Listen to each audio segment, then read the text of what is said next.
trời ngàn sao sáng lung linh đón chào tin vui mừng. Hòa cùng đoàn thiên sứ tung bay sóng ngàn bao tin mừng.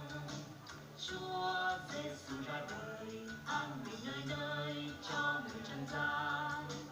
Có yêu thương chúng sinh, Ngài bằng lòng hy sinh trên cánh gỗ xưa cứu nhân loại. Chúa ai quyết sống lại tin mừng hôm nay cho bạn và tôi. Đón linh hồn xuống đời đấng ban bình an đến cho người người. Mở về đây người ơi mà trong câu hát tung thành của Chúa loan tỏa tin mừng khắp mọi nơi. Người ơi,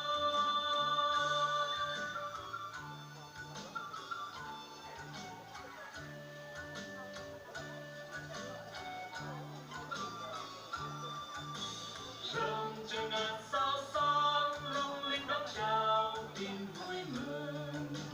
Hòa cùng đoàn thiên sứ tung bay sóng ngàn bao tin mừng. Chúa Giêsu ra đời an bình nơi nơi cho người trần gian. Có yêu thương chúng sinh, Ngài bằng lòng hy sinh trên cánh gỗ xưa cứu nhân loại. Chúa oai quyền sống lại tin mừng hôm nay cho bạn và tôi. Đón nghinh vua xuống đời đấng ban bình an đến cho người người. Mở về đây người ơi mà trong câu hát tung ca cứu Chúa loan tỏa tin mừng khắp mọi nơi. Người